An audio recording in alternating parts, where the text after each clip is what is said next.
राजस्थान सामाजिक सुरक्षा पेंशन योजना को लेकर के बड़ी खबर। साथियों, यदि आप राजस्थान से बिलोंग करते हैं, आपके परिवार में या फिर आपको वृद्धावस्था पेंशन, विधवा पेंशन, विकलांग पेंशन मिलती है, तो दोस्तों आपके लिए बड़ी खुशखबरी आ चुकी है।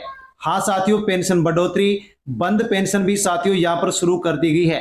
दोस्तों, यदि आपकी पेंशन बकाया चल रही है, पेंशन यदि आपकी बंद हो गई है, तो साथियों आपकी पेंशन चालू होना शुरू हो चुकी है। बड़ी अपडेट आ चुकी है।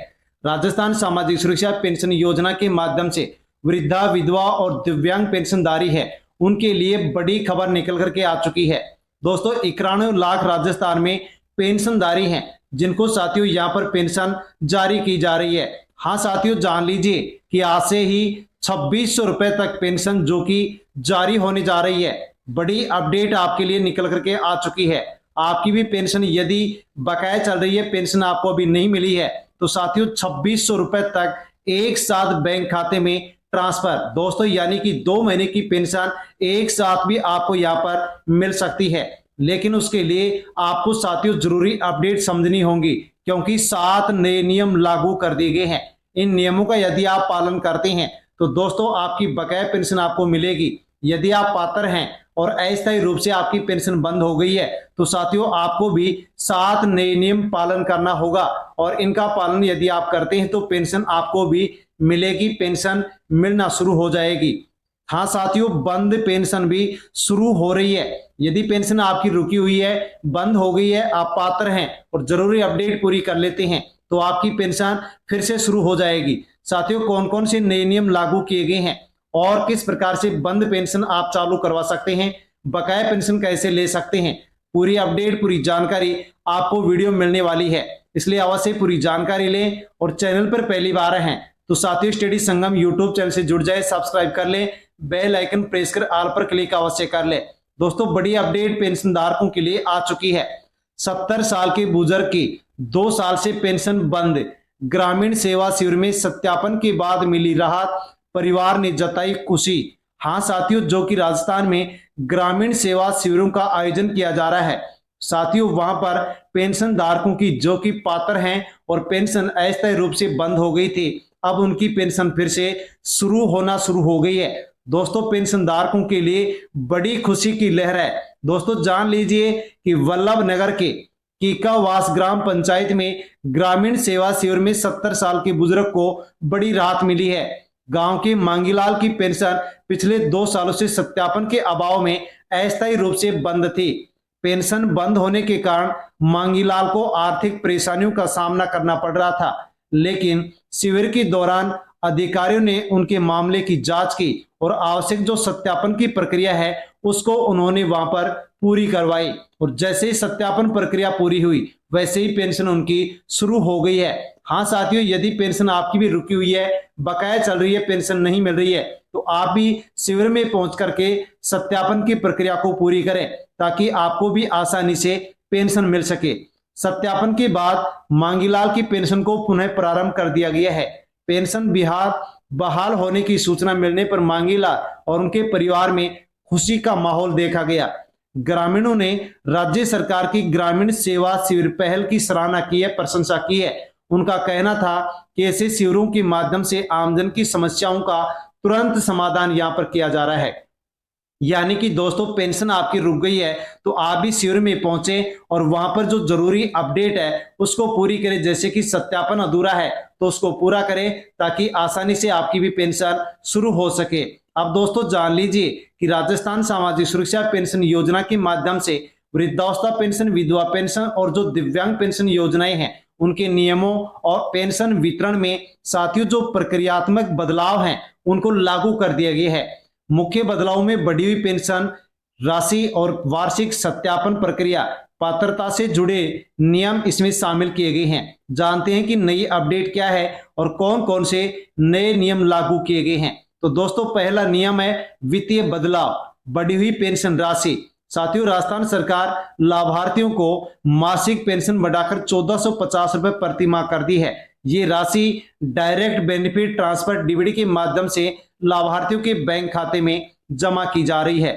दिव्यांगों को लाइफ टाइम स्थायी पेंशन सत्यापन, विकलांग या फिर दिव्यांग जो भी महिला पुरुष हैं पेंशनधारी हैं साथियों अब उनको बार बार मेडिकल सर्टिफिकेट बनवाने या हर साल सत्यापन करने की जो परेशानी है उससे छुटकारा दे दिया गया है। दिव्यांगजनों को केवल एक बार ही चिकित्सा प्रमाण पत्र जमा करवाना होगा, यानी कि दिव्यांगजन एक बार यहां पर साथियों मेडिकल बोर्ड से मेडिकल सर्टिफिकेट बनवाएगा, विकलांग प्रमाण पत्र बनवाएगा और उसको अब बार बार यहां पर प्रमाण पत्र नहीं बनवाना होगा और सत्यापन भी नहीं करवाना होगा। तीसरा नियम, वार्षिक भौतिक सत्यापन अनिवार्य। साथियों सभी पेंशन धारकों के लिए पेंशन सुचारू रूप से चालू रखने के लिए वार्षिक भौतिक सत्यापन अनिवार्य कर दिया गया है, जो कि आप ई-मित्र, जन सेवा केंद्र या फिर निर्धारित सरकारी केंद्र पर जाकर के भौतिक सत्यापन करवा सकते हैं ताकि पेंशन लगातार आपको मिलती रहे।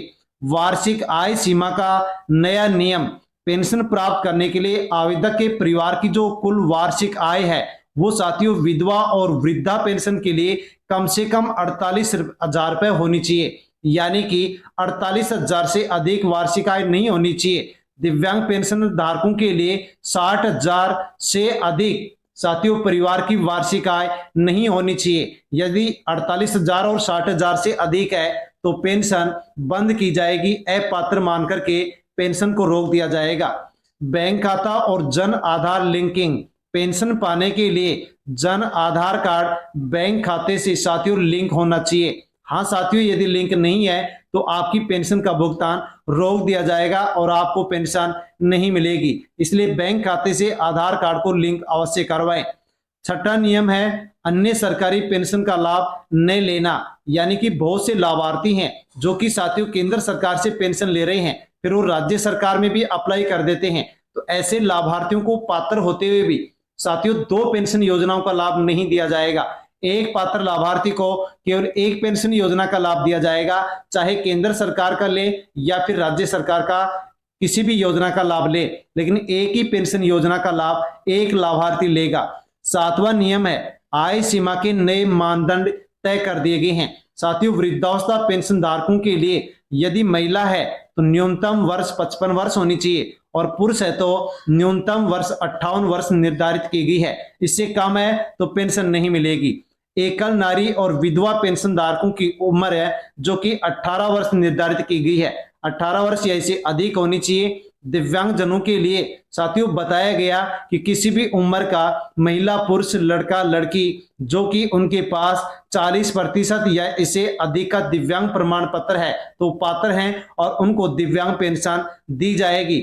यदि 40% से कम दिव्यांगता प्रमाण पत्र है तो पेंशन नहीं दी जाएगी, पेंशन अटक जाएगी। अब साथियों जान लीजिए कि 1300 रुपए पेंशन किसको मिलेगी और 2600 रुपए पेंशन किसको मिलेगी। तो साथियों अप्रैल महीने की जो पेंशन है ये 15 जून 2026 को 1300 रुपए जारी किए गए। यदि आपको अभी तक नहीं मिले हैं तो साथियों आपको यहाँ पर ये 1300 रुपए अप्रैल महीने के मिलने वाले हैं और मार्च के यदि आपको नहीं मिले हैं तो साथियों आपको मार्च महीने की भी 1300 रुपए, यानी कि मार्च और अप्रैल के 1300 कुल 2600 रुपए की पेंशन आपको मिलेगी। लेकिन अपडेट पूरी करेंगे तो ही आपको पेंशन मिलेगी, वरना आपकी पेंशन पेंडिंग रहेगी। यदि आपकी मार्च की पेंशन बकाया अभी तक आपको नहीं मिली है तो साथियों 2600 मिलेंगे, लेकिन मार्च की यदि मिल गई है तो अप्रैल महीने की पेंशन आपकी बकाया है ये अब आपको मिलने वाली है। लेकिन मई महीने की पेंशन का बिल भी बन चुका है, लेकिन ये पेंशन जुलाई के महीने में आपके बैंक खाते में ट्रांसफर की जाएगी। पेंशन यदि अभी आपको 15 जून या इसके आसपास नहीं मिली है तो आप अपनी अधूरी अपडेट अवश्य पूरी करें ताकि आसानी से आपको पेंशन मिल सके और आगे भी पेंशन आपको मिल सके। कितनी महीने की पेंशन आपकी बकाया है कमेंट करके अवश्य बताएं। जानकारी को वीडियो को अन्य लोगों तक सेंड करें और स्टडी संगम यूट्यूब चैनल पर पहली बार आए हैं तो चैनल से जुड़ जाएं, सब्सक्राइब कर लें। धन्यवाद।